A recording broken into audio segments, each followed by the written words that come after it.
Good morning. It is Saturday, May 10th, 2014.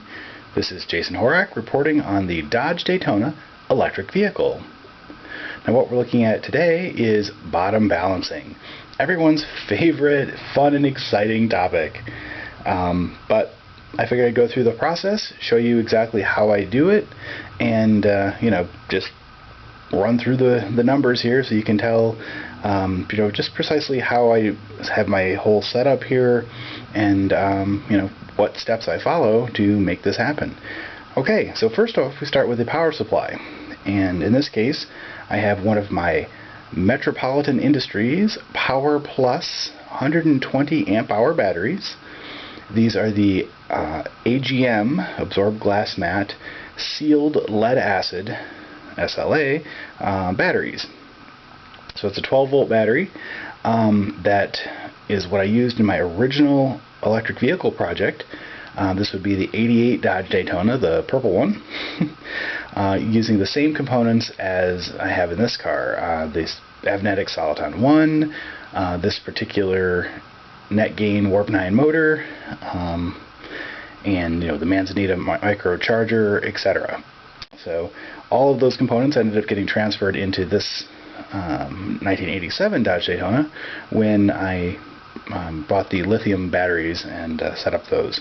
So I had 12 of these Metropolitan Industries AGM batteries in my original car, and 10 of them I gave to a friend who was doing a project, I believe, involving wind power. He was basically making like a battery pack for his wind setup, and needed some batteries, didn't have a whole lot of money to spend on it, and I said, well, I've got this pack that I'm not using anymore for my electric car, and they're still working good, so here you go. So I gave him 10 of those and kept 2 for various projects, including this particular experiment today, or bottom balancing process. So what I'm doing is using this as the power supply, positive and negative, for my Power Lab 8 cell balancer. And so this little device is hooked up in such a way that it's currently discharging the battery that it's connected to, and that's with these little cables right here, little banana jacks is what they call them. Now I have it running through, originally it came with a fuse, and I've got it running through actually 2 self-resetting breakers that are in here, and all covered up in electrical tape so they don't ground out on anything. So the cables are a little bit warm. We're pulling 20 amps continuous through these little bad boys, but you can see I've just got them hooked up to the 3rd battery in my pack, because I already did the first one and the second one, so I'm now onto the 3rd. And yeah, so that's pretty much the setup for that. And then the CellPro Power Lab 8 is connected with this little cable here to the USB port on the laptop. And so with that, I can monitor what's going on with the CellPro as well as program it and configure it from the laptop. So let me go ahead and show you that whole setup. Hopefully the camera will focus better this time. I guess we'll find out. Okay. So what we've got is, this is the Power Lab software that came directly from the company that makes it, and so I've got it set up right now. You can see that it's charging. Again, I'm not sure if the camera's making it out, but I'll read it out. So it's got one cell that it's doing at 2.75 volts. 2.750 is where it's currently holding it. It's discharging at 2.5, 2.4, 2.3. The amperage is going down because it's holding that constant voltage. It originally started at 20 amps, and that's where it's decreased to. We've pulled out 2,126 milliamps at this point. And I'll go ahead and show you the graph. So this is the graph of this particular cell as it again started out about 2.925 5 maybe, somewhere around in there, and now it's just been steadily decreasing down to 2.750 and holding there with a whole constant. So this was the constant current, and then now this is the constant voltage part of the curve. So it'll keep doing that for, I think it's set to 3 minutes or something, that it'll hold it at that 2.750 volts, and it'll just keep reducing the discharge current until it hits some set point, at which point it'll terminate the discharge and call it good. So that's the whole process there. I will go through and reset up the camera just to make sure that it's focusing a little better, and then I'll show you the specific settings that I use for my A123 CALB bottom balance 2.75 volt preset. So basically the A123, there's only one type of battery that the Power Lab recognizes as a lithium iron phosphate cell, and that's an A123. Okay, so we just heard the beeping, and the beeping is telling us that it is finished with this cell, so I'm going to save that graph. And so it took 10 minutes and 32 seconds for this particular discharge, and there it is.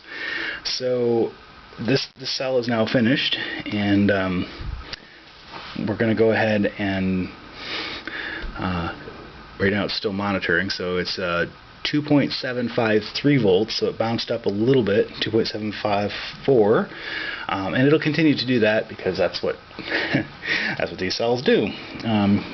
So they won't hold exactly at 2.750, but we're just trying to get them all within a very close range there.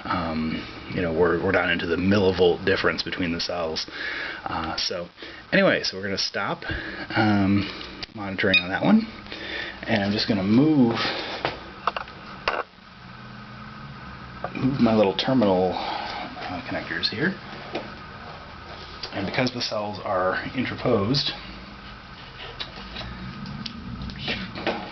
the opposite way, so now negative is going to be on this side for cell number 4, and it's a little tricky with these big giant, there we go, make sure it's on there tightly. So we got a good solid connection there for doing a 20 amp discharge, and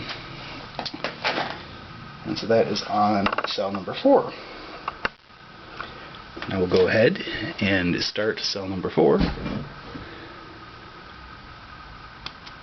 again, and so our choices are charge only, regen discharge only, or monitor. In this case we want to regen discharge only.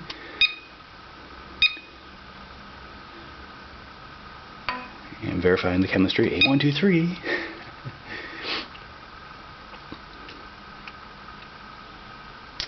And we want to save this one as cell 4. And that's just the naming for the chart, really, that is going to save the graph that it's creating here. So this particular cell started out at 2.944, give or take, and is happily doing its discharge at 19.98 amps. And it'll do the same thing that the other one just did, dragging it all the way down to 2.75. So that's the whole process of actually discharging these batteries. And it isn't very complicated, but it does take an enormous amount of time. And we saw about 10 minutes per cell, so I've got 60 cells to do here. And some will take longer than others, just as if they're out of balance a lot, if they're high, they're going to take more time. I also have to do the same process on the brand new cell, which is at 50% charge, so that one's going to take probably the better part of a day to discharge that one from whatever the, let's see, it's 180 amp hour cell, figure it's at half, so 90 amp hours worth that we've got to drain out of that. That's going to take some time. Also, my Power Lab seems to be limited for some reason to about 20 amps is as much as I can do, and I think it just might have to do with my cabling. These wires, again, that came with the CellPro, they're getting a little bit warm. They're slightly warmer than ambient temperature. They're not really hot by any stretch, but and so it might just be that those wires can't really handle the full 40 amps that the CellPro is supposed to be able to do. And I know my little circuit breakers tend to kick well before it hits 40 amps.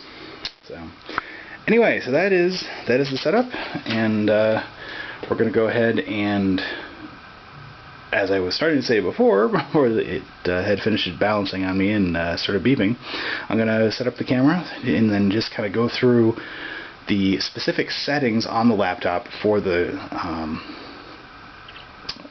configuration that I'm using for this particular discharge process. So anyway, I'll be right back. Okay, well, here goes nothing. We're going to go ahead and try to show you what the settings are for this in the preset category. So I've gone through, and on the left you can see that I've cleared out all of the other presets, so that there's only one choice. My theory being that, hey, if there's only one choice, maybe I'll get it right. So over here we have General, which is set to lock preset, no. And then we go to Detection, so low voltage restore. Now this, I think I ran into this particular value or issue before, where when I was trying to bottom balance the cells to 2.5 volts, I kept getting these like errors where it would throw this low voltage error code and stuff. So this is set as low as it will go in the software, which is 2.55 volts. Now theoretically we're never going to hit that low because we're going to 2.75. So hopefully this particular section will never actually matter. Okay, so charge. We're not charging at this point, but this is the charge profile that I've set up in case I need to bring a battery up a little bit. Is that I've got it set to 20 amps for the charge, and the charge voltage at 3.0000 volts. And the idea here is that if a cell is slightly below 2.75 volts, then I can bring it up to at least 2.75 or a little above, let it settle, and then it'll end up right at 2.75. Even if I have to charge it a little bit more, put some energy into the cell, and then run my discharge profile on it, it will end up at exactly where I want it to be, where the rest of them are. Discharge. So the discharge is at internal and regenerative is the choice here for the discharge mode. The other one is no discharge, so obviously that wouldn't be very helpful. Discharge profile is constant current, and then it goes to constant voltage, just like we do for charging. The other choice here is constant power.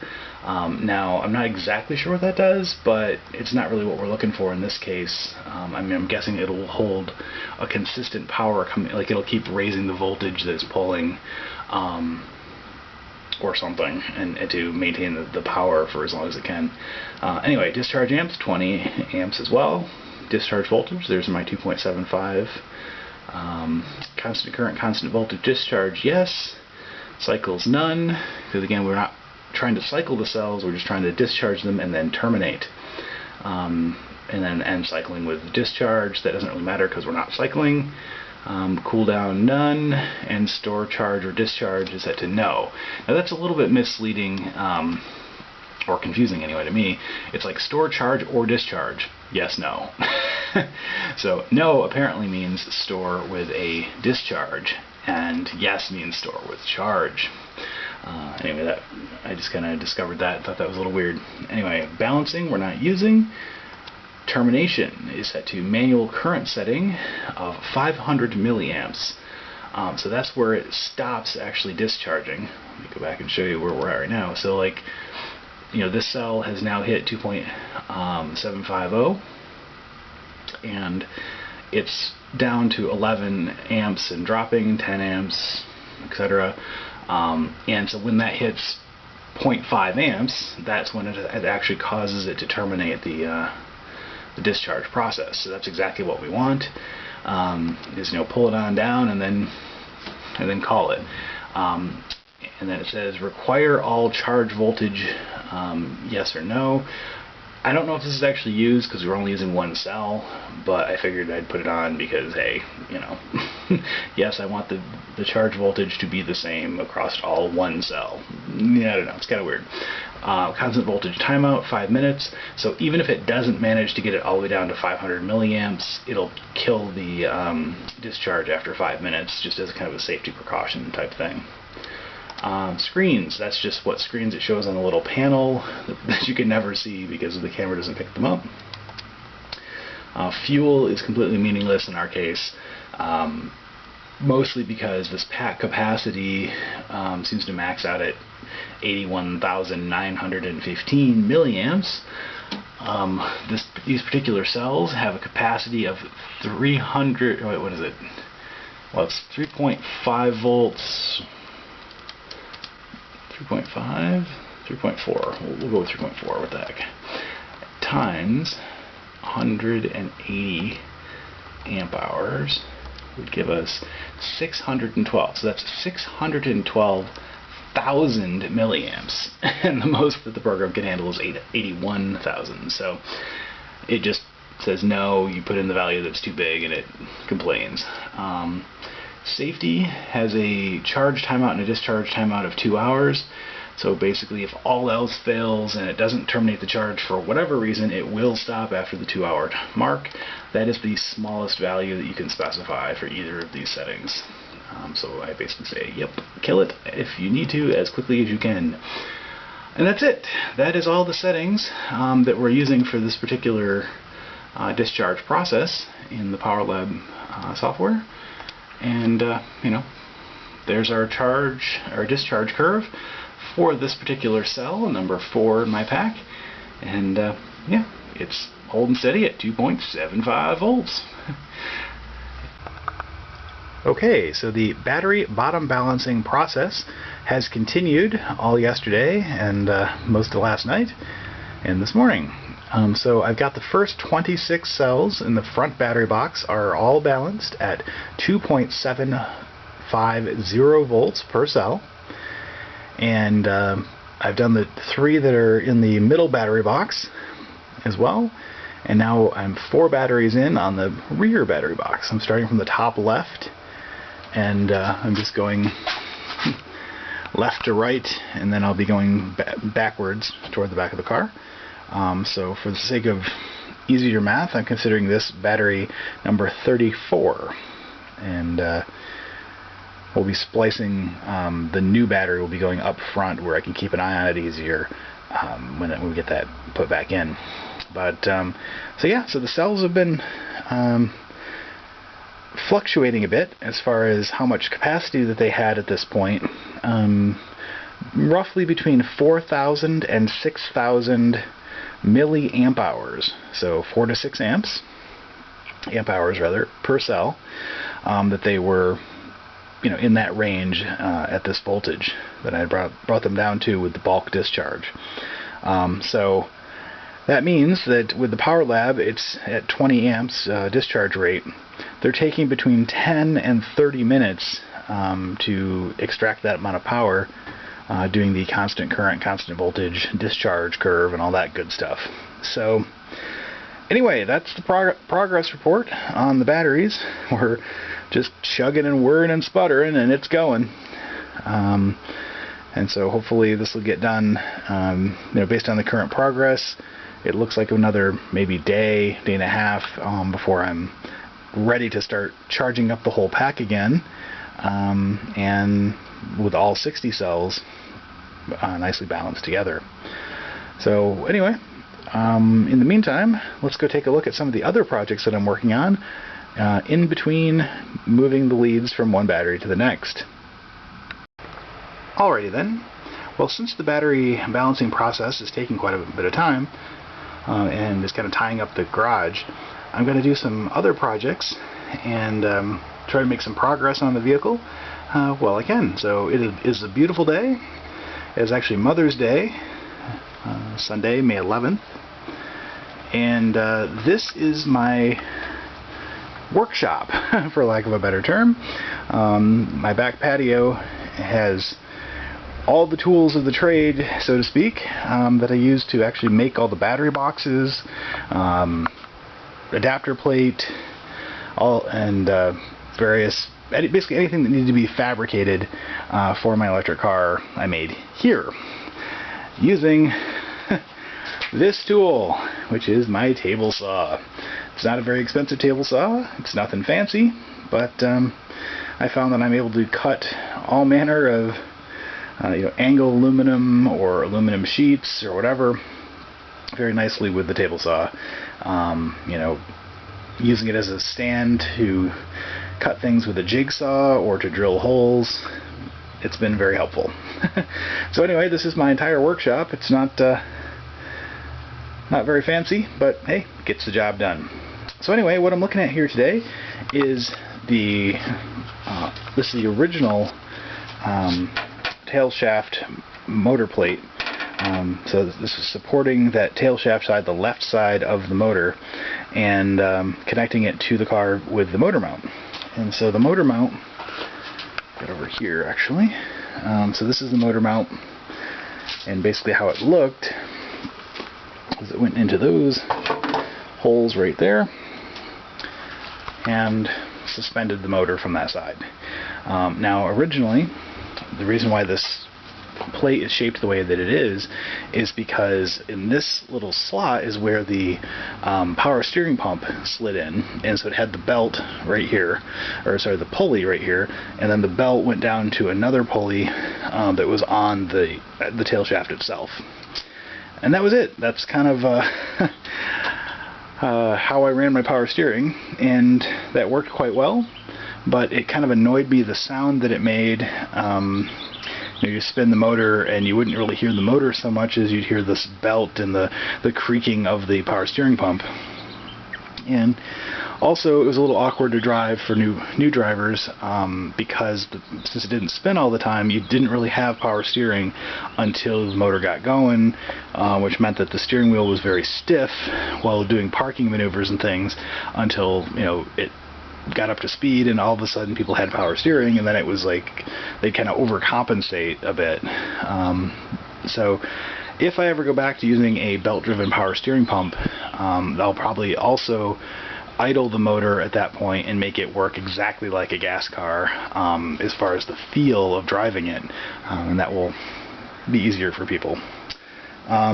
Anyway, so another feature of this plate was you can see that there's kind of like a rounded edge right here that's sort of bumped up, and what that is that's where the drive shaft goes through, about right here, the left drive shaft. When hitting bumps, and it moves up and down a bit as with the suspension, and I allowed a bunch of clearance so that it probably had about this much normally, but there's a lot of travel there, and it would actually catch and into the soft aluminum, or relatively soft aluminum. Just the spinning of the drive shaft kind of wore it away here, and just created some wear. The drive shaft was made of steel and didn't really care, but I didn't like the fact that it was scraping on here sometimes when it would go on a big bump or something or hit a pothole. So what I ended up doing to resolve that was on the new motor mount, which is the one that just came out of the car recently. I had cut it down quite a lot, and that's more or less lined up, so that I just chopped it off right here entirely, since we didn't need the whole mounting structure for the power steering pump anymore. I was able to reduce the size of the mount quite a bit, and this could bounce up and down as much as it wanted. It could heck go up to the top of the car, and it would never hit my adapter plate. So that was that. The other thing is that this sort of fin at the front, my intention originally was, this is underneath the battery box. The battery box ends roughly here, give or take. You know, it's sort of above the it's above the motor. You know, the 9 inches of the motor is right about in here, and then so, you know, maybe there is actually where the battery box ends. So there's a little bit of clearance above the motor, but this would stick out in front of it, and the theory was that I could mount a similar deal with the belts by putting the air conditioning compressor here, and then have a belt that kind of went this way. Never made that happen. Decided that I didn't really need the air conditioning compressor because I didn't need air conditioning in this vehicle. You know, living in central New York where snow is a problem, air conditioning really isn't as necessary. Would be nice, but in addition to the compressor, I would also need the evaporator, I think that's what it's called, or is that the condenser? I always forget. Anyway, the big radiator looking thing in the front of the car that works just to cool down the gases in the air conditioning system. So that part I didn't have any room for, and so having the room for a compressor and the belts and all that complexity just seemed like overkill and not really needed. So anyway, no air conditioning at the moment. That may be revisited in the future, we'll see. So when I made the new plate, I cut that down to 2 just to have like less mass going on that wasn't really necessary. So that brings us to today. So this plate, the one that was just in the car, is significantly slimmer than the other one. As you can see, it's about half, so I'm going to call that an 1/8 of an inch versus the 1/4 of an inch for the this plate. And it appears to make it enough of a difference because I never noticed the 1/4 inch plate bending quite the way that the 1/8 inch one did. Under the load of the motor, just kind of pulling it side to side in the car. So anyway, so the point is to go back to this width plate, and I could use the brand new plate that I have right here, but really I think I'm just going to go ahead and cut down the old original one just to slim it up a little bit. We're going to kind of chop using this line here. So I'm going to just cut off that little piece there, go to there, and then I'm going to extend it out a little bit wider than this piece. So it's going to go to this mark here. Theory being that because this was so close to the edge of my tripod motor mount, that when this guy was on here, it was right up to the very, very edge of that. And so I might as well just extend it a little bit, you know, just to give it a little more metal on the side of this. Doesn't really matter, but just aesthetically, I think it would look better with more aluminum on either side. This side I'll probably leave the same, or I might even just leave it right at this line here. Again, it doesn't make a huge difference, but if I just extend that straight down, cutting off that piece, then we're more or less where we were before, with this one just thicker. So anyway, that's kind of the plan, and I'm going to go ahead and get that marked up and then start sawing on the wonderful table saw. So be back after I've gotten some progress done. Okie dokie. So I've got the motor adapter plate all cut, and so this is the old adapter plate, and where I had taken off, you know, the section on this side where it was, you know, it kind of made this on an angle, and you know, just as discussed. So now it resembles this one. So version 1.0 is now version 3.0, and version 2.0 is this one. So this is all ready to go and be reinstalled on the car. And while I was at it, I did a little bit of a cleanup on my 2 adapter rings. Nice thing about aluminum is no matter how dirty and scummy they look, you hit them with a little bit of sandpaper and they look all shiny and new again. So anyway, that's where we're at with that. I'm going to get that all reassembled, you know, back in the car, or get it ready to go back in the car. And yeah, So in the meantime, I managed to finish the battery bottom balancing process, so let's go take a look at that. Alrighty then, so the battery bottom balancing phase is complete.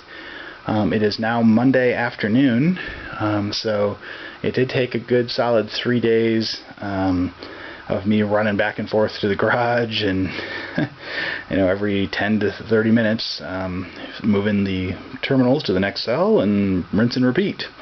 I did log the entire operation with the Power Lab 8 and the software there, so I will hopefully be able to put all that data into like a big master Excel sheet or something and be able to share it all with you. Basically what we've got here is I've got everything reset up on the front battery pack, and I'm hooked up to cell number 2. And why that's important is that cell number 2 is our weak cell in this pack. And I know that from experience, but also when I went to do this whole discharge phase, this particular cell was lower than the rest. It was right around 2.5 volts, give or take, when we started the whole process. So rather than discharge that cell, I had ended up actually charging it a little bit. I brought it up to 3 volts. And then I ran my discharge process on it to bring it back down to 2.75 after letting it sit overnight. So that one required a little more work than the rest of them, but it's now sitting there happily at exactly 2.750, just like the rest. Just to double check that, I actually went through and on the new cell, the brand new cell that is now in the center of the pack, I was going to put it up front here, but after thinking about it for a bit, it looks slightly different. I didn't notice this before, but the center vent cap cover, they kind of changed the design and it just looks different than the rest of the cells, and it annoyed me having it up here with the rest of these up front. And so I ended up putting that into the middle battery box, effectively where the one was missing out of the pack. So all 60 batteries are now in here, and they're all bottom balanced. So we're ready for the next phase of the operation, which is charging. And with cell number 2 hooked up here, the point is I'm going to use that one as my control while doing the first full charge of the pack. And the idea is that when this particular cell hits 3.5 volts, because it is the weakest cell in the pack, it'll get there first. All of the other cells will then be at exactly 3.5 volts. That's sort of the point. And then if you continue to charge this cell, or charge the pack rather, this particular cell will spike in voltage quicker than the rest of them, and then you're going to end up with this one having a higher voltage than the rest, and kind of defeating the purpose of the bottom balancing. Again, you can pick any point you want. You could do 3.65 volts, or whatever, but we use 3.5. Along with the bottom balancing, the idea is to undercharge the pack so that you're not hitting that very top edge of the charge curve, and basically not working the cells as hard. That is leaving a little bit of range on the table, but not a lot. I'm guessing a couple miles for my pack in the 3.5 volt up to 3.65 volt range, because at that point you're hitting that steep part of the curve, and thus there's not a whole lot of energy there for the change in voltage. Anyway, point being, this cell I'm going to be monitoring very closely, and all of the other cells in the pack I'm just going to be checking with a handheld multimeter, just kind of as a spot check as we're charging. So anyway, I will be logging the data just in monitor only mode in the software here, and that way it'll give me a nice little graph, and I can tell how the charge characteristics of this particular cell when it was being charged as part of the series pack. Okay, so now I'm going to go ahead and show you the charge setup. And so I've got the car plugged in using this outlet this time on this side of the garage. It's just another 220 50 amp outlet. with its own dedicated circuit that goes over there to the electrical box. So, you know, I had the electrician put in 2 when I did it, because I figured, hey, might as well have another power source on this side, just for mainly for cable management kind of things. So this is my 25-foot generator power cord, also rated at 220 volts and 50 amps, and it is plugged into my wonderful little charge outlet, which you've seen numerous times before, but just to show you. So it's got the 4 connectors there, including the ground on the side, and it goes into there. So it is a twist lock connector, which is a little tricky to do with one hand, but you turn it that way and you give it a twist. Now it can't be pulled out by accident.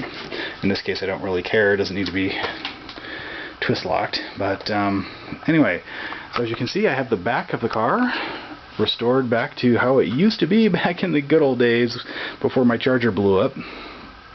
So that charger is my Manzanita Micro PFC 40M charger, recently repaired at Manzanita, and back in the car once again. So it's all hooked up.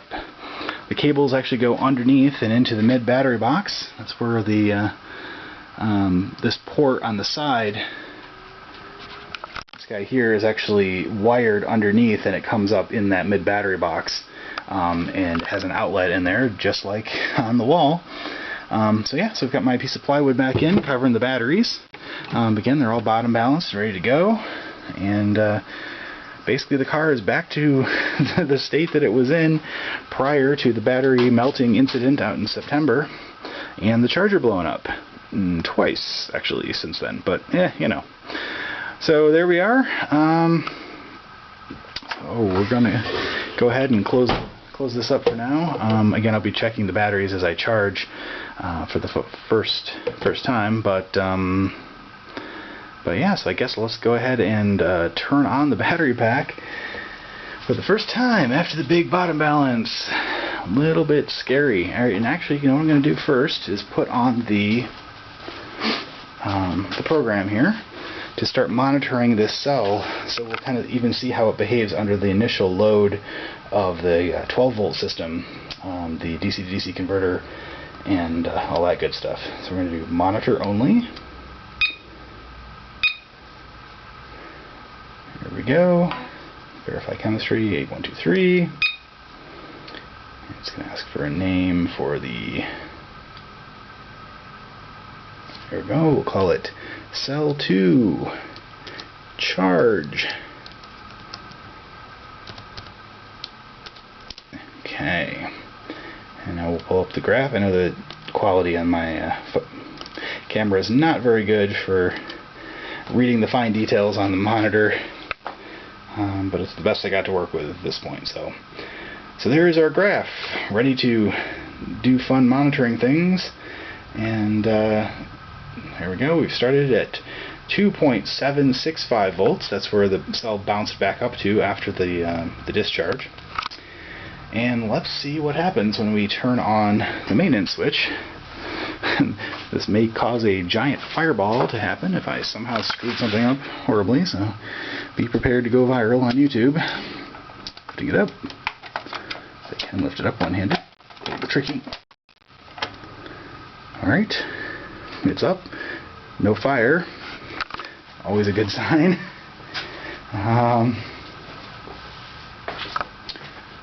And it looks like the cell is 2.766, so it's pretty much exactly the same.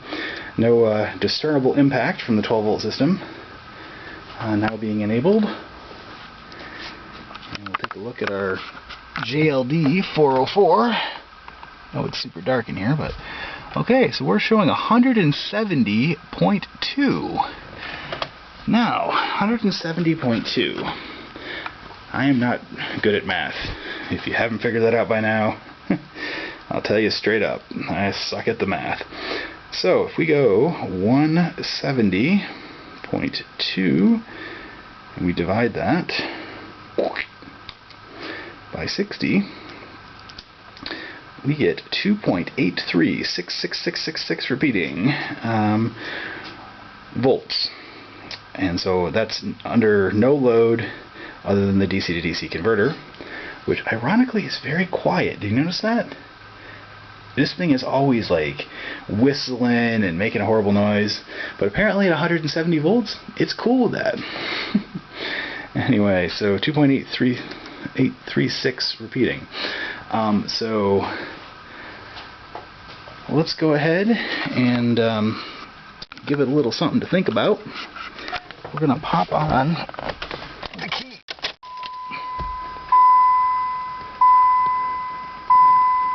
Okay. And we're just going to give this a second to boot up the wireless router that's in the car. And that would be what we're going to try to do, is connect the laptop to that as well. And then we're going to monitor, using the EV display and data logger, the total pack voltage as seen by the Soliton during the the full charge here. So that's kind of fun. Come on, find it. There it is. There's my car. Alright, Daytona EV wireless network. Okay, so we'll minimize that. Launch the Soliton.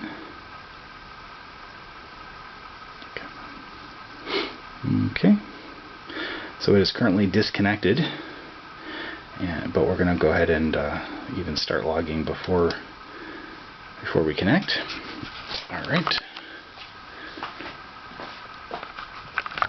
and let's go and turn on the Soliton. Hear the telltale click. Alright, so this is showing 170 volts as well. And we'll go ahead and refresh just for giggles to get the settings. Now the settings are still what I had it set to before, which is the 50 amp and so forth, and the min pack voltage of 162. We will be changing that before we do any brush seating stuff again, but for right now we're in pretty good shape. So let's go ahead, and we've started the logger already, so I think it's time to try the charger. Now we've got all kinds of stuff going on. Alright, so again we'll check this cell before we do it. Yep, 2.763 volts for this particular cell. I wonder if we can get that on the same screen as this. Hey, look at that. Fancy. Alright, so again, the camera probably isn't making it out for squat, so I'll read it off to you. But so the cell that we're monitoring is 2.763 volts, and the total pack voltage is 170. Okay, and now with the Soliton running and the Power Lab logging, we're ready to go ahead and try charging. So here goes nothing.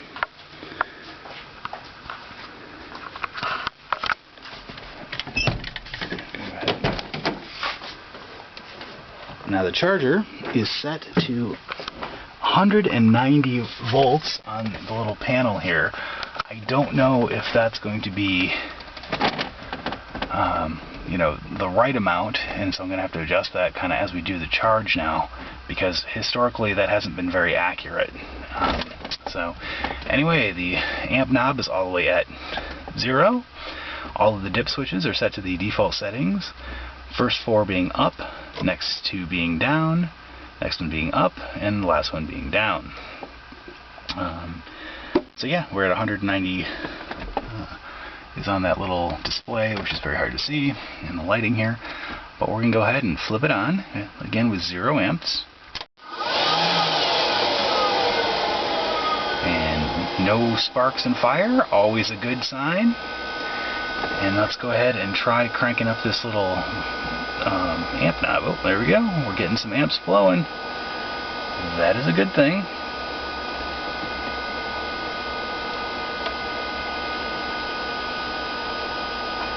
Okay, so we're pulling 32.5 out of the wall. And let's go ahead and reset our JLD just so we get a good amp reading here. Our amp hour counter. Alright, so 174.7 and rising. 175. So it looks like the charger is actually charging. Yay! So charger's charging. Soliton is monitoring. Again, we're not actually running anything at this point, but I'm just using it to log the pack voltage as it goes up here, and we can see that our little cell, and we'll go ahead and take a look at the graph, but it started out 2.76, and we turned on the charger, and it's jumping right up here. We're now at 2.9. You know, and that's again because we're in that steep part of the curve, since the battery was nearly depleted. So anyway, I'm not really sure how long it's going to take the charger to get to the set point of 190 volts, but I will be monitoring everything very closely. And in particular, what I'm concerned with or interested in is that this cell, this little weak cell in the pack, does not exceed 3.5 volts, and that the pack voltage should then be just about exactly 210 volts. Again, if my math was correct from before, 3.5 times 60 should be 210. So those are the numbers that we're shooting for. And I can also double check at that point what the other cells in the pack are at, again under the charge load. Then, again, if everything goes according to plan, once the charger finishes and we're at 210 volts during the charge, the batteries will settle back down to just about 200 volts exactly, which works out to about 3.33 volts per cell. And that's the settled, fully charged voltage for these cells as far as we're concerned. So anyway, we're going to go ahead and let it chug and whir and sputter and charge like a champ. And I will keep monitoring things and let you know when something exciting happens, like it being fully charged. Okay, so it's been just over 4 hours, and the pack has charged to 205 volts. The cell that we're monitoring has definitely started to go up. We're at 3.615 and kind of fluctuating in there, 619. You know, so this cell is definitely on the steep part of the curve, but the rest of the pack isn't, based on the total pack voltage not being up so much. So you can see this cell doing its very nice steep part of the curve here. And I know I said earlier I was going to stop it at 3.5 volts for this particular cell, but I think what I'm going to do is push it a little bit. Hey, you know me, I'm always pushing things. See, now we're at 205 to 206. It's starting to fluctuate there for the pack voltage, mostly because you hear that the charger is still whirring away, trying to keep things cool. It's definitely warm in the garage. You can feel the heat this thing's putting out. So according to the JLD 404, we're at 204.6 volts, and we've put in 153.5 amp hours. 153.6, in fact. So we're definitely putting it in there in the last, again, 4 hours and 3 minutes. Still going in full throttle at 40 amps or thereabouts. 37.3 pulling from the wall currently. My cables are warm to the touch, slightly warm. It's not they're not hot at all, but you know, steadily pulling 40 amps for 4 hours. Yeah, so anyway, that's where we're at. So I'm now at the point where I'm closely monitoring the charge. And I'm going to keep watching this one cell, this 3.6 volt and climbing, 3.630 now. So this cell is definitely at the top end of that charge curve.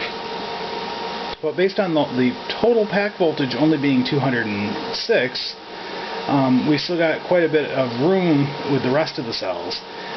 So I may abuse this cell a little bit more than I intended and push it, maybe 3.8 or so. And the original charge specs on like the Thunder Skies were 4.2, so I don't know if I'm really hurting it all that much.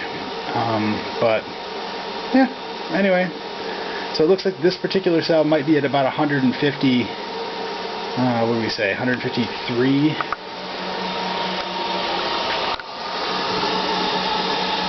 154.7 amp hours worth of capacity from 2.75. That's pretty reasonable considering these cells were purchased back in 2011, and I've literally beat the crap out of them. They have been overcharged, they've been over-discharged, they've been run all winter long through the worst, cold, charged well below 0 Fahrenheit, basically everything bad you can possibly do to these poor little cells. And they're still going strong. It would be a bummer if I lost 30 amp hours out of this cell, but I guess we'll see how much more we can jam in there before we call it quits.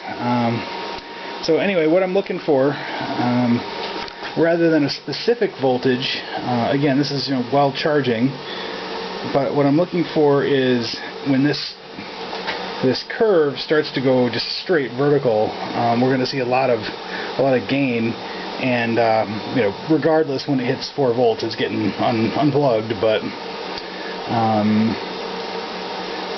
I don't know. I'm just kind of curious how much power we can put in here before we really start to see the pack voltage spike.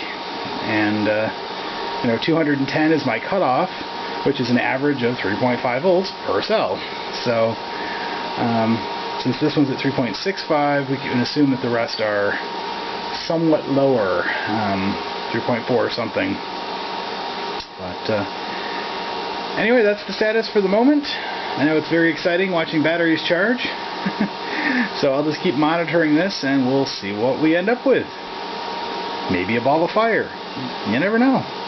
Alrighty, so we've just hit the 165 amp hour mark, and it's still climbing, 165.7. Our pack voltage is 207, and this particular cell has now hit 3.9 volts. Now, I know that's alarming. Oh my gosh, 3.9, you're damaging the cell, the world's gonna end. But I'm not really sure about that, because let's take a look at what the cells are doing right next to it. So just for confirmation, we'll put this one here, this one here, this is the cell that we're abusing, as it were. So we're showing 3.92 on there. This is showing 3.923, so reasonably the same. So what we're going to do is put it on the cell just next to it. So immediately adjacent to this cell is the one that's kind of in the end of the pack here. Let's see if I can get the leads to stay in there enough to get a reading. Always tricky to do with one hand. Oh, come on, really? There you go, 3.46. So that cell's at 3.46. The one right beyond it, stab it, do a little stabby, sometimes that works better. So that one's 3.41. Let's just pick another like random cell in the pack. Let's go with, I don't know, how about this one? 3.43. Another random one. 3.46. So basically, none of the cells are being stressed at all, except this one. So this one's like my little sacrificial lamb. And if I can get these to stay in here. Yeah, 3.89, 3.94, 95, there we go. And this is at 3.95. So, is this cell undergoing lots of torture and pain? Probably. But so I'm going to touch the terminal. So this is the negative terminal on the cell. It is cold as a cucumber. The positive terminal, cold as a cucumber.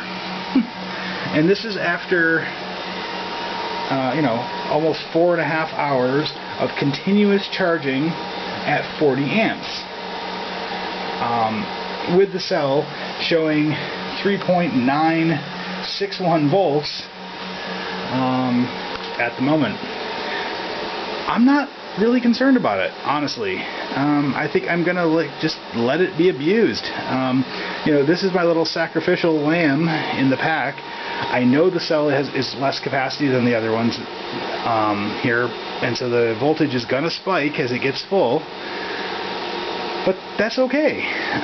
In fact, it's kind of good, because when this cell starts shooting up in voltage, it's going to hit 4 volts here in just a second. You can see it going up 3.988, and so this is going to hit 4 volts.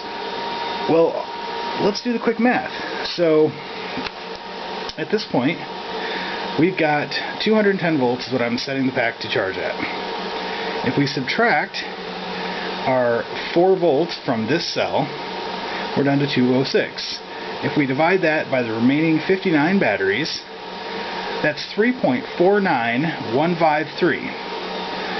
So what that's telling me is that even if this particular cell hits 4 volts, which it just did, if the total pack is at 210, that means we're still at an average of 3.49 across the pack for the rest of the cells. Okay, that's perfectly acceptable in my book while charging. So I'm gonna push it. Hey, that's what I'm all about, is pushing the boundaries. And it's not getting hot, so the cell is not like experiencing pain or anything. That was one of our indications, is when during overcharging that the cells would get warm, especially on the terminals. But I'd say they're just as cold as all the other terminals in here. But now we've got 168.7 amp hours. I can't remember exactly what it was, but in a previous test I did in the middle of the winter time, I think it was 172 or maybe 175 amp hours for the whole pack. That's about right. But you see, my pack voltage is at 208 now.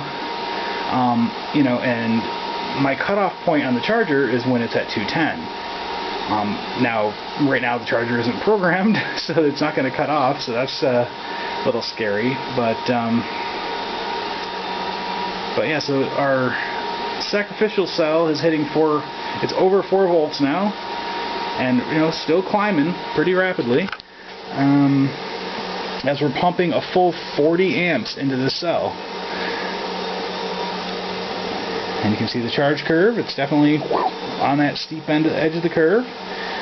But we know that the rest of the cells are still in this zone. 3.449 is right there. So they're just barely getting started when this guy is getting finished.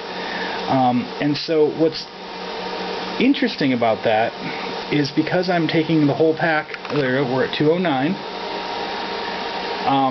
because I'm terminating the whole pack's charge at 210 volts, that means that this particular cell is going to be, higher. We're way up into the 4 volt range, but it's going to kind of skew things so that the rest of the cells don't even get as close to full as this one. So it's, again, sacrificial sheep in the pack.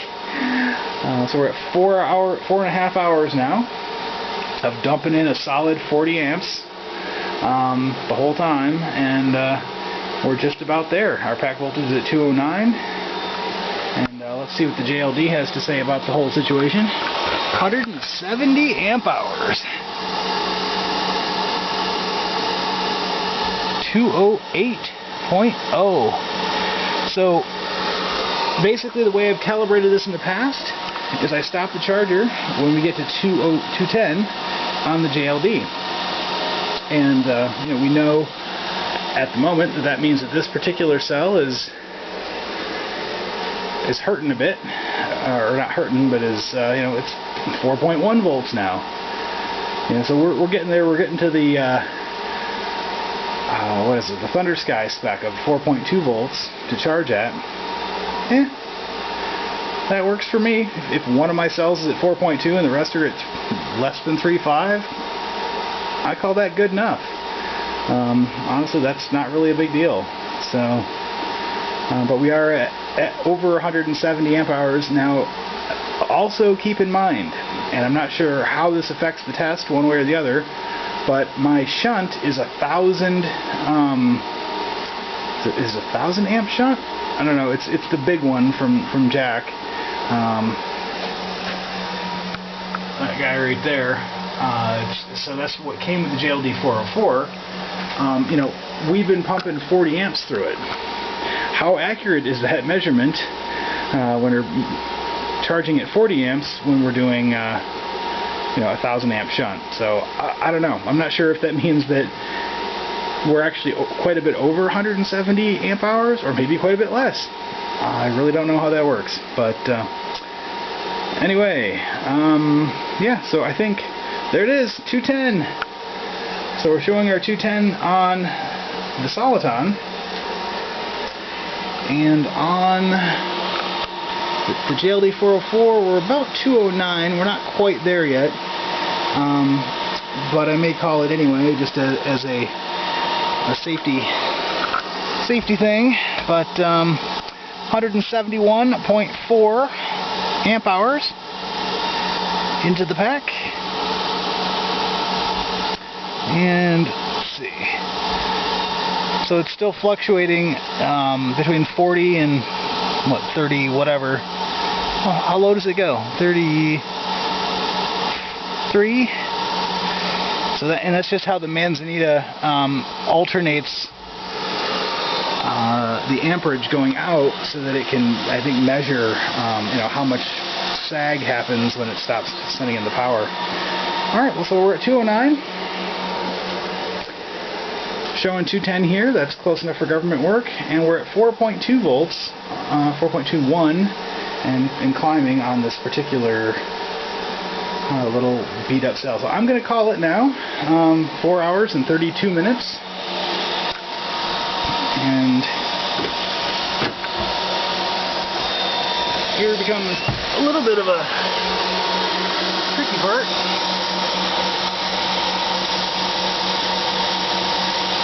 So I've just taken the amp knob and cranked it down to nothing, so it's not putting any amps into the pack. Which of course causes the voltage in the pack to drop very rapidly. And I see we have a timer light, so I kind of want this to shut off long before we get to, well, right about the time we get to this. So let's call it 188 on here.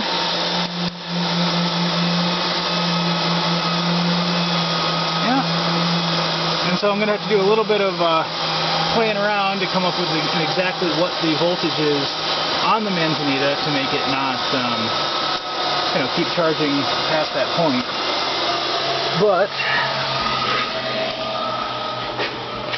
I think we're good. So see, the voltage has already dropped to 203, 202.9. Showing 204 here. And our poor little cell that we've abused the hell out of, it's down to 3.65, 66 rather, and is probably going to drop from there as it settles. But you can see from the curve, right when I turned the amp knob down, it just went phew, and plummeted down to safe zones. So anyway, that's kind of where we're at with that battery charging experiment. So you know, this will continue to settle It's only been like a few seconds, and it's already down to 3.60 on this cell. So, you know, could we let it go even higher? Probably.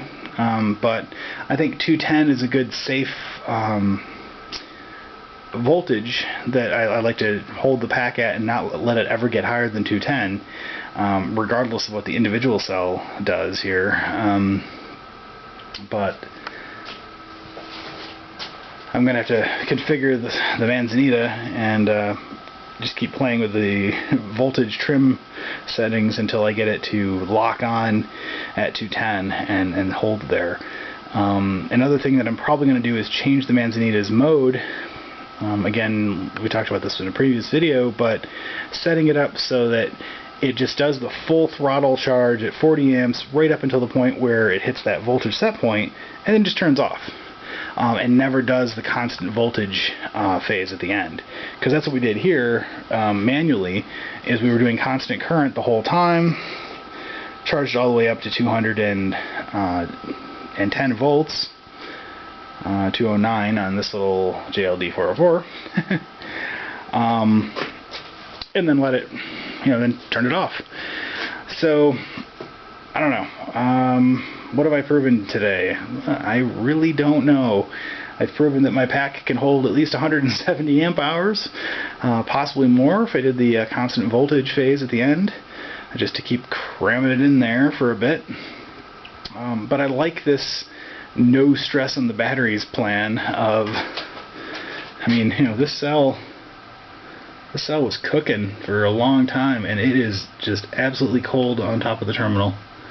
There's just no heat there at all.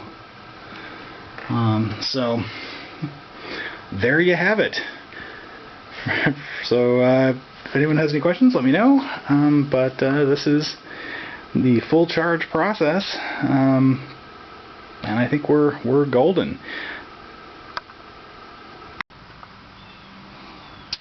Okay then, so this is just a quick update on the brush seeding process. So the motor's been running kind of on and off for about a week. I've been running it during the daytime and shutting it down at night in order to spare my neighbors from the consistent whine of the motor at 2500 RPM. So anyway, the patina is looking pretty decent. Again, it's not real dark yet, but it has, you can definitely tell where the brushes were rubbing on it. And the brushes themselves, pulled a couple of them out. Here's an example. So you can tell from the shiny bit there, that's where it had been nicely radiused against the commutator, and the kind of dull bit is the part that isn't touching yet. So we don't have 100% contact, but we've got about 2/3 at this point, and the curve is nicely radiused. You can kind of tell where it has worn away. The edge of the brush looks fine. So I'm thinking that this is close enough for government work. Keep in mind that the first time I installed this motor, I didn't seat the brushes at all, and it ran for about 2.5 years without a problem.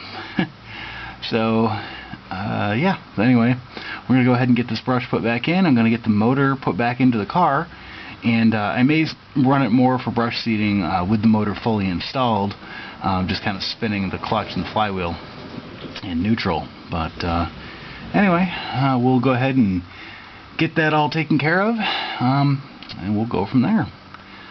So just a quick update. Catch y'all later.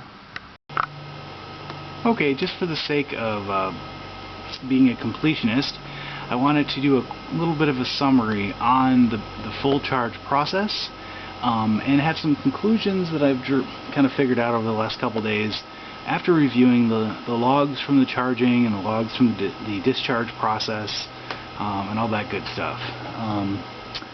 So one of the things that we noticed was that the charger had been running at a full 40 amps for 4.5 hours. Well, if you do the math on that, that works out to 180 amp hours. Now, the JLD only recorded 172. My guess is this was due to inaccuracies in the shunt. Using a 1000 amp shunt to measure 40 amps, not so accurate, as it turns out. And so, doing a further bunch of experimentation, one thing that I did was I ran the motor for another about, 14 hours straight the other day, and it seated the brushes better, and looks like we're doing pretty good there. According to the JLD 404, we had drained the pack down to about 141 amp hours remaining out of the 172 that it read before. So over that 14-hour time period, the JLD recorded only 30 amp hours used. Well, I am not sure that was accurate at all, because a lot of that was drawing 1 and 2 amps out of the pack for that time period. So I'm thinking that the JLD was very much off in that case. So what I ended up doing was I threw the charger back on and go ahead and charged it up. We're at 209 volts now. And as you can see, the JLD recorded that we're now at 217 amp hours in the pack. We know this to be completely non-accurate, since the batteries, even when they were brand new, were like 200 amp hours.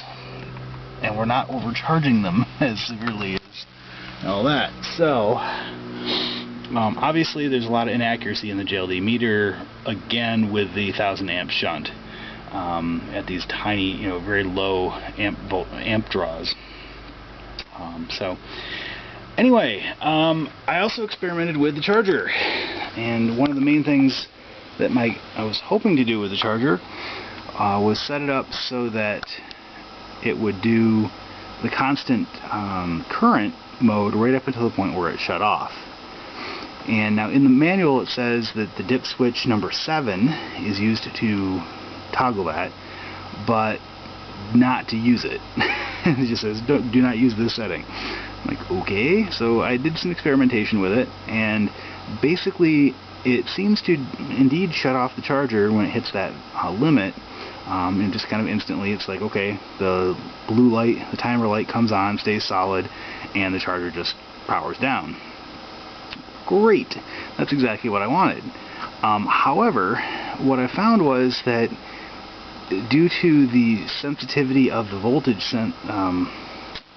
whatever the voltage sensor is that's inside the manzanita, when I first plug in the charger from the outside of the car, what would happen was that it would immediately, I'm guessing, spike the voltage to the point where it would say, hey, we hit the limit, and immediately cut itself off. And so basically it would always be showing fully charged, and not put any more power into it, even though it really wasn't, the pack voltage wasn't anywhere close to the cutoff point. So I'm guessing that's why they say don't use that, because it doesn't really work the way I thought it did. So what I've done as a compromise is I set up the timer to go as short amount of time as you can, which in this particular case there's the little timer adjust setting, what is it, it's like a potentiometer type deal, right to the left of the switches, the dip switches. And so I set that to what I believe is the 1 o'clock position. That's supposed to be 15 minutes of constant voltage phase before it cuts off. So that it basically, as it's decreasing the amps to hold the constant voltage, it also turns on that timer and says, okay, this is how much time it's going to do that before we just turn it off, regardless of whether it got down to 0 amps that it was sending to the batteries. So anyway, so what I did was set that as close as I could, or as low as I could, to the 15-minute setting, and that's what it's doing right now. So you might be able to make out that it's at 8.9 amps coming out of the wall, and kind of fluctuating. It's at 8.5. That's actually 8.5 and now 8.4. So it is doing its constant voltage phase like it should, and it is the voltage on the pack has crept up a bit. It kind of started the constant voltage at about 207 volts, and it's just kind of creeping up here to 209.1, which, you know, is fine. 210 is my cutoff, so if it never gets to 210, I'm just as happy. That's all right. A little bit of undercharge is good for your batteries. So, there you go. So that's the whole thing there. GLD not as accurate as a piece of test equipment as we might hope in this case, but again, because of the shunt. So perhaps I'll get a smaller shunt at some point, but I guess we'll find out. So that's the whole deal there. This cell, the little test cell here, according to the panel, is showing that it's at 4.42 volts at this point. So we're at higher than we were even before. And a lot of that seems to happen during that constant voltage phase, which is why I wanted to get rid of that. Is that during that time it seems to really spike the voltage on some of the cells, the weakest cell in the pack in this case. But also, you know, it's not hot. The terminals are not hot at all, and this is just the terminal voltage that we're reading while charging, and that is always artificially higher than the actual voltage of the cell. So we're going to let it set. This is going to terminate here any minute now, from the little 15-minute timer thing. And yeah, so that's kind of all I have to say about this subject. I know this video was extremely long and extremely shaky cam-ish. I do apologize for that. Didn't really have any other way to show all of this information with the camera as a static item on a tripod. So, alrighty then. Well, good luck with all of your projects out there, and I'll keep you informed as to how things go here.